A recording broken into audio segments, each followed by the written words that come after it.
Oke, perkenalkan saya Muhammad Aksan Iftaru dengan 3 digit NIM terakhir 028 dari kelas TIF 25. Jadi di sini saya membuat game dengan tema platformer yang mengadopsi dari game Mario Bros dengan aset free milik Pixel Frog yaitu Pixel Adventure. Oke, di sini ada import OS dan import file game. Ini mengambil semua alat yang dibutuhkan dalam membangun gamenya. Game ini sebagai engine dan OS untuk membaca jalur folder aset. Kemudian Pygame ini adalah engine yang mulai dinyalakan.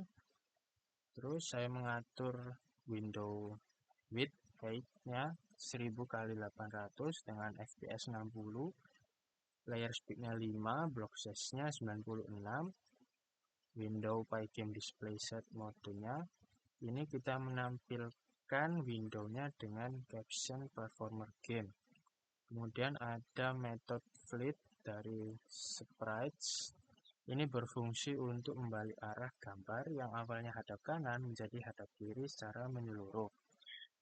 Membalik setiap sprite secara horizontal yang ditandai dengan true dan tidak vertikal yang ditandai dengan false. Kemudian ada metode untuk mengeload objek 2 dimensi dari folder aset. Ini memotong gambar panjang menjadi frame-frame kecil dan menyimpannya ke dalam dictionary untuk siap dianimasikan. Membentuk jalur atau path ke folder dulu. Kalau foldernya tidak ada, langsung kembalikan dictionary-nya kosong.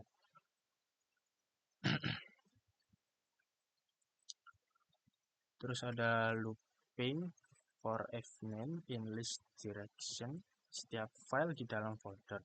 Nah, convert alpha ini berguna untuk mengoptimalkan gambar supaya rendernya cepat. Kemudian loop lagi untuk memotong sprite menjadi frame-frame dan di scale 2 kali supaya gambarnya dapat diperbesar. Lanjut, ini untuk menyimpan frame ke dictionary.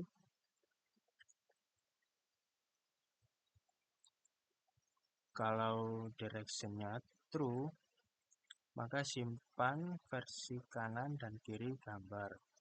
Kemudian ada metode untuk mengambil blok dari file terrain. Ini kita mengeload aset terrainnya. Kemudian Pygame Rec 960 size ini berarti mengambil dari kolom kedua di spreadsheet tanah, lalu di scale 2 kali. Kemudian ada class player, kelas yang mewarisi Pygame sprite dengan gravity 1, delay animasinya 3. Kemudian kita mengeload asetnya. Terus kita loop supaya animasi ini tidak terlalu cepat.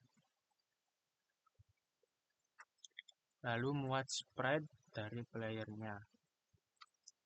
Terus ini adalah konstruktor dari player. Narek ini adalah hitbox dengan ukuran 50 x 50 dengan kecepatan arah horizontal dan vertikalnya 0. Self direction menuju ke kiri, animasi count-nya 0, self fall count dan jump count-nya juga 0. Ini untuk melacak berapa kali player jatuh dan melompat. Self hit juga di set false dengan nyawa yang berjumlah 3. Dan invisibility timer 0, ini adalah waktu kebal saat player terkena serangan. Lalu ada metode fallback, ini sebagai gambar cadangan, sebagai metode gambar cadangan jika file sprite-nya tidak ditemukan. Kemudian ada metode jump dengan memberi kecepatan ke atas. Nah, Y ini meningkat ke bawah.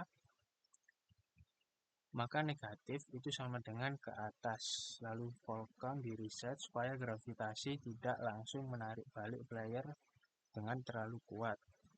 Lalu ada method move untuk bergerak. Lalu ada method make hit. Nah, metode ini dipanggil ketika player dalam bahaya. Ini hanya bekerja jika timer kebal sudah habis. Kurangi nyawa dan set timer kebal selama 2 detik. Nah, FPS dikali 2 ini sama dengan 120 frame. Kemudian ada metode move left. Ini untuk bergerak ke kiri dan move right untuk bergerak ke kanan.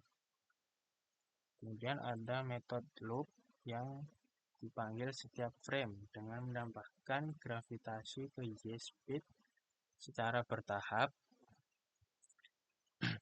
tetapi dibatasi maksimal +1 per frame. Lalu posisinya dipindahkan, terus ada kondisional untuk menghitung berapa lama player itu dalam status hit. Setelah 2 detik maka di reset, timer kebal dikurangi tiap frame. Lalu fall count akan terus bertambah untuk menghitung kecepatan jatuh. Kemudian ada metode landing dengan hitungan jatuhnya 0, terus kecepatannya 0, lompatannya juga 0.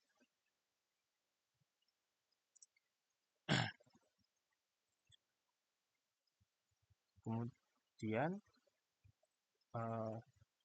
ada ini metode hit head dengan self speed-nya dikali -1. Kemudian ada metode update sprite. Ini untuk menentukan animasi pada gambar 2 dimensi berdasarkan kondisi yang sesuai, entah idle, entah hit, double jump, fall, dan run.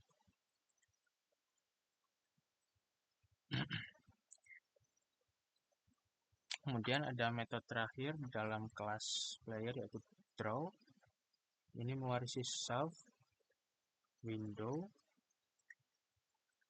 dan offset X jika timer kebalnya lebih dari 0 dan timer kebal dibagi 5 dan modulus 2 sama dengan 0.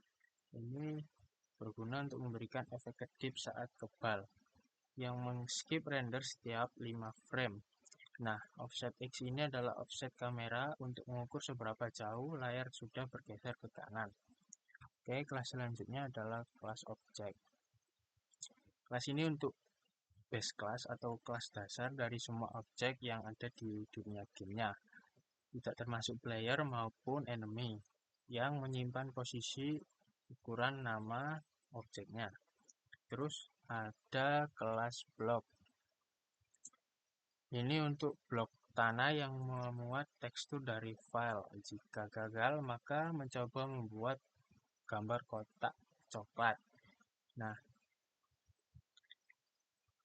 ada mask. Mask ini adalah peta pixel yang tidak transparan, dipakai untuk deteksi tabrakan pixel. Kemudian ada kelas api atau fire.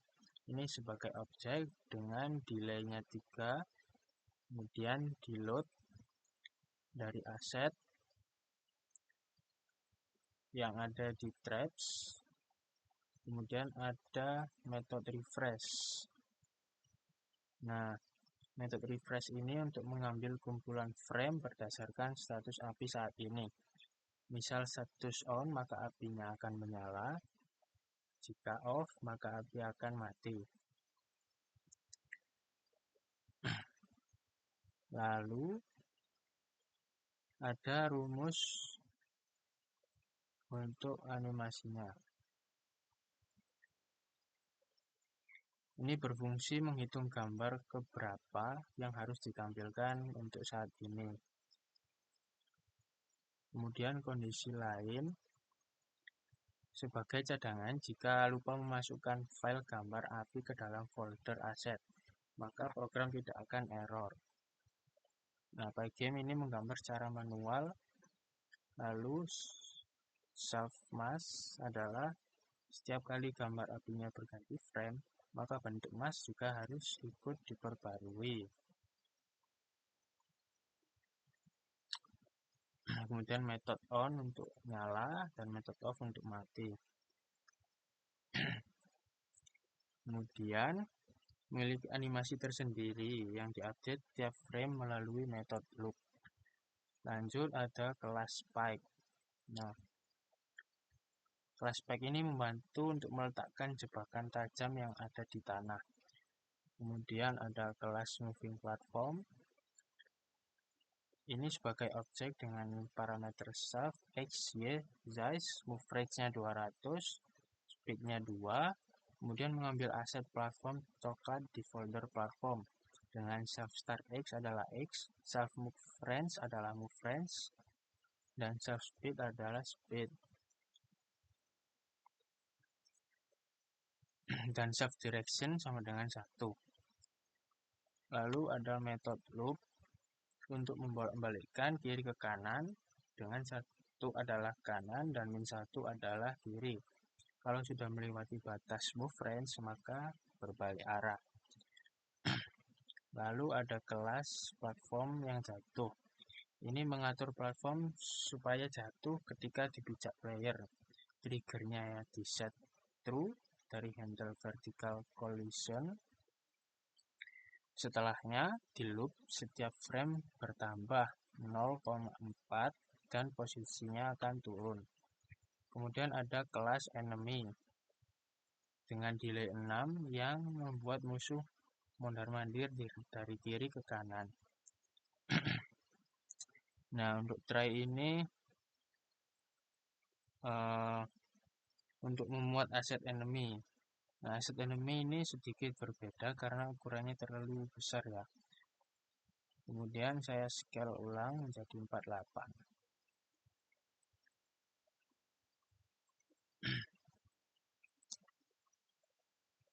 Kemudian ada loop dari enemy yang mondar-mandir. Kalau ke kiri, sprite-nya di flip horizontal supaya menghadap ke kiri.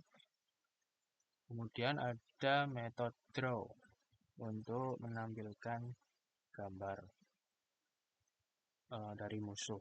Kemudian ada kelas finish flag sebagai objek dengan X dan Y yang berukuran 128 kali 64 dan finish.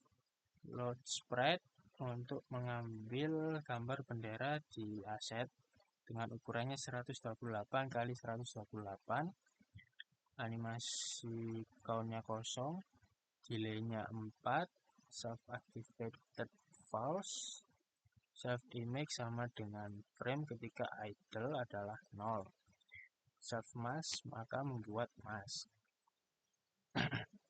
Lalu ada metode load spreadsheet.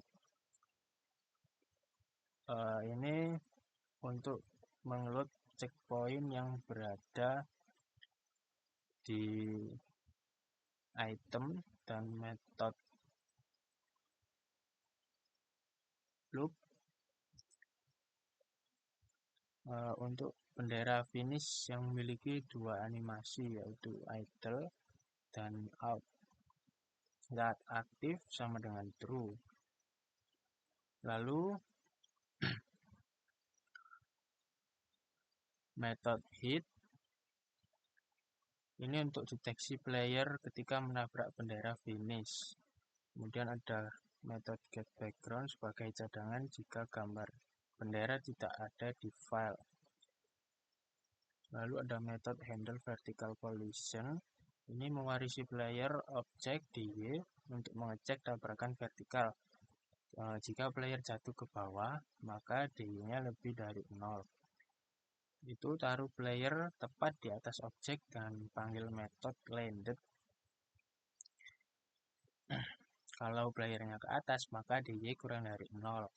Yang membuat kepala player terbentur dan balik kecepatan.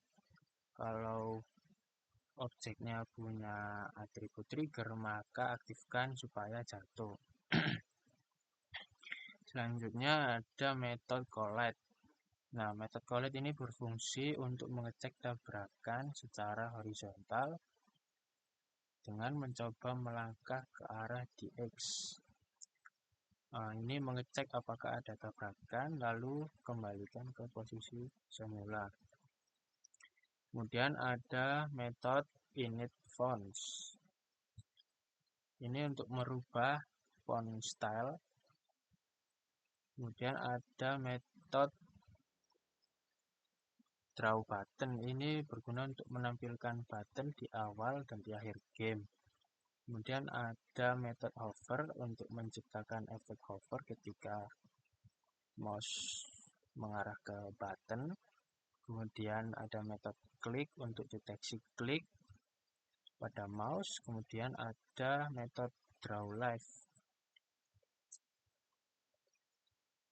Nah, metode draw live ini menggambarkan ikon hati sejumlah nyawa yang tersisa dari nyawa player. Setiap nyawa itu berbentuk segitiga yang terbalik. Kemudian ada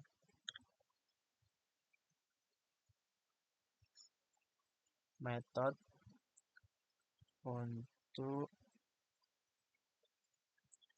menampilkan menu screen.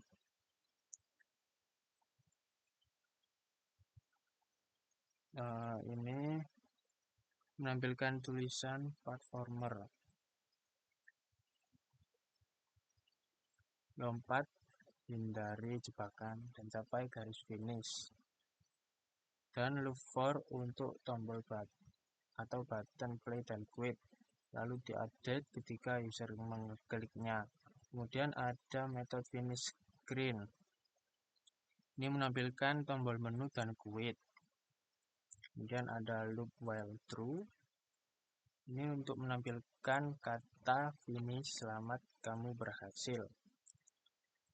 Dan ada loop for untuk button menu utama dan keluar. Nggak lupa juga untuk diupdate ketika user mengkliknya. Kemudian ada metode game over. Ini tampil ketika player user kehabisan nyawa dan muncul tulisan game over. Kamu kehabisan nyawa. Dan ada tombol main lagi dan juga menu utama yang menggunakan loop for, yang loopnya terus berjalan sampai user mengklik tombol. Kemudian ada metode main berisikan clock sebagai timer untuk mengontrol irama game supaya tidak berjalan terlalu cepat atau terlalu lambat. Kemudian fungsi ambil background. Ini untuk membuat background dengan bgTile sebagai daftar koordinat posisi tile dan bgimage sebagai gambar tile itu sendiri. Backgroundnya dibuat dari banyak tile yang kecil yang disusun sampai memenuhi layar.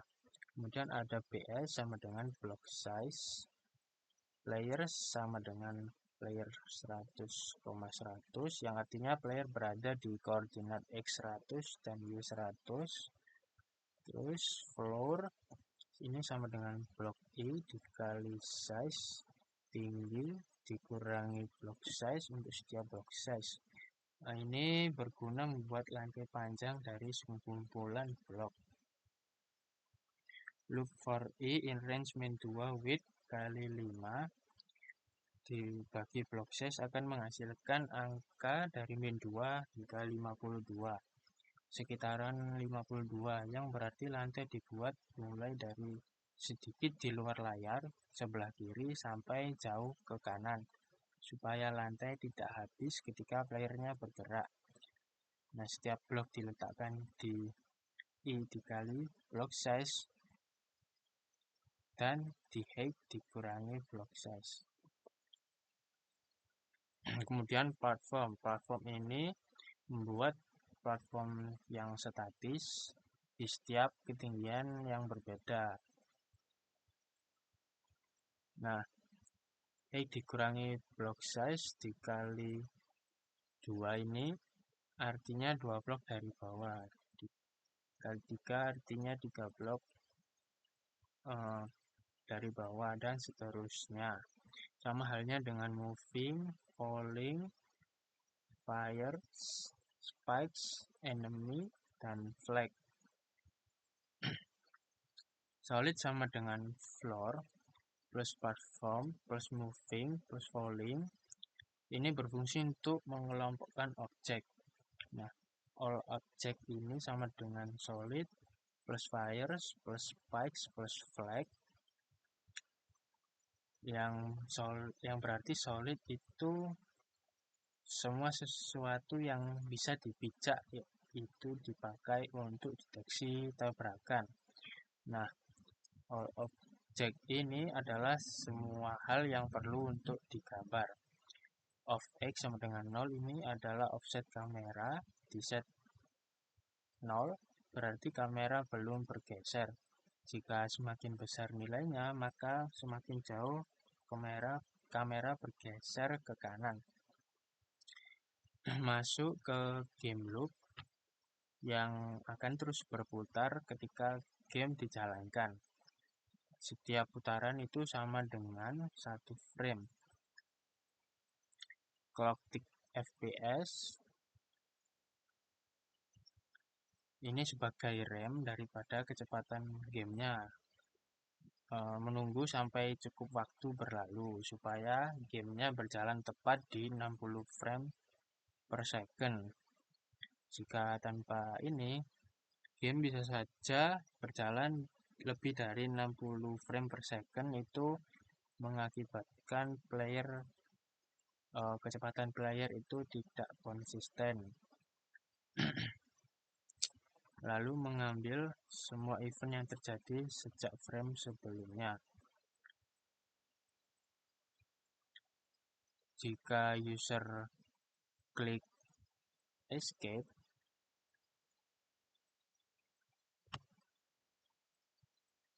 jika user klik keluar atau quit, maka keluar dari method main dan kembalikan quitnya. Jika ada tombol yang baru ditekan, cek apakah itu spasi.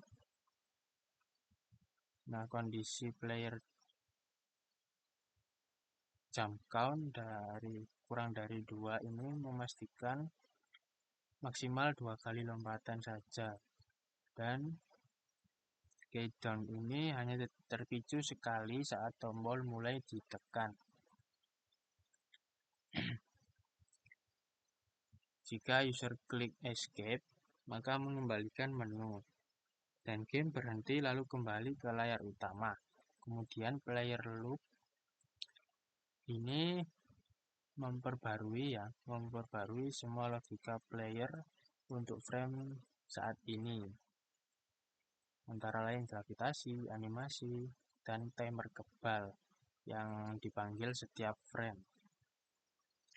For F in fires, F loop ini berguna untuk memperbarui semua objek lain.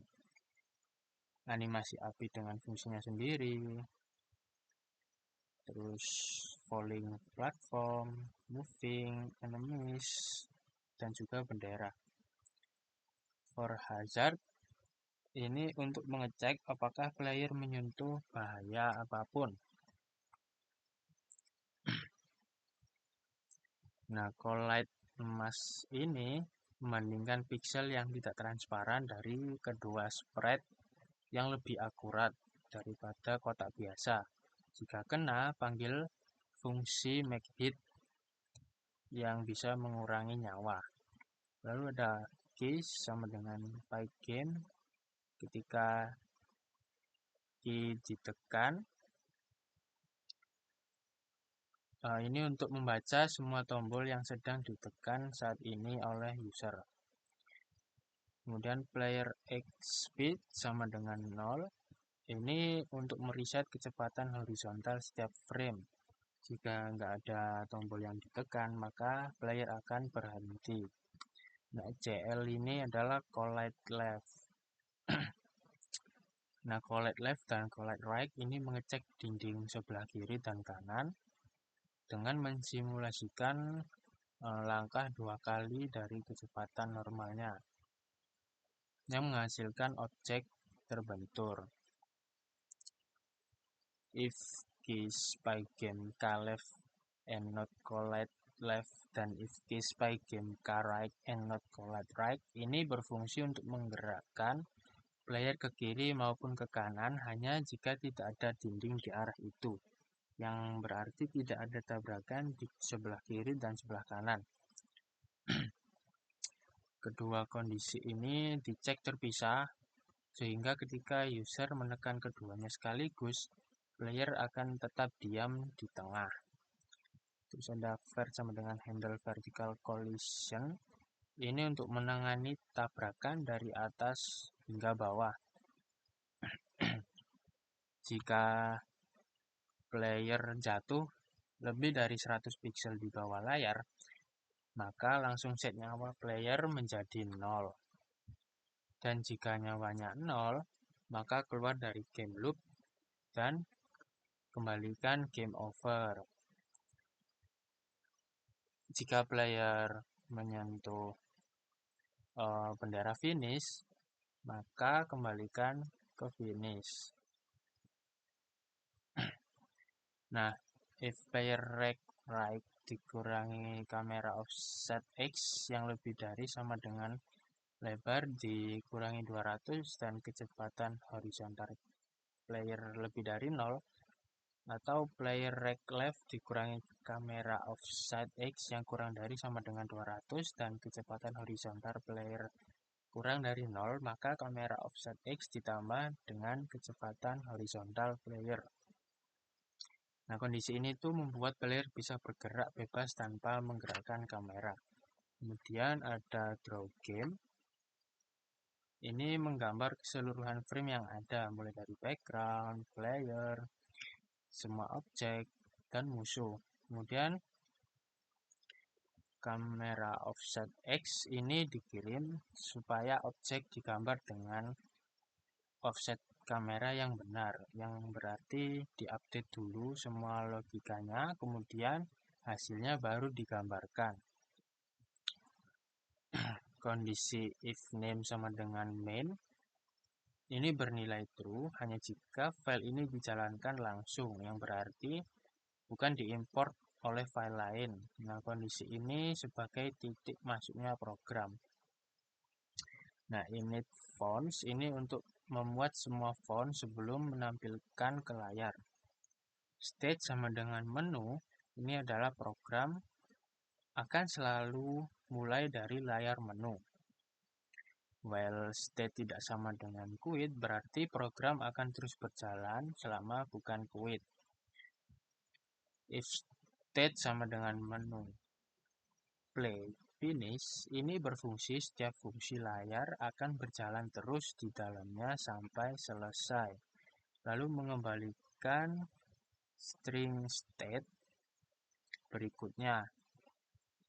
Contohnya ketika menu screen berjalan sampai tombol ditekan, lalu akan mengembalikan ke play.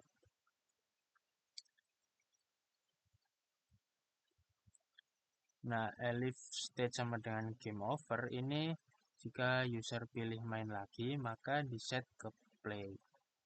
Kalau pilih menu utama, maka akan kembali ke menu. Pygame quit ini berguna untuk mematikan pygame setelah loop selesai dan menjadi quit, sehingga program selesai dan program ditutup. Itu yang bisa saya sampaikan, kurang lebihnya mohon maaf. Terima kasih telah memperhatikan. Assalamualaikum warahmatullahi wabarakatuh.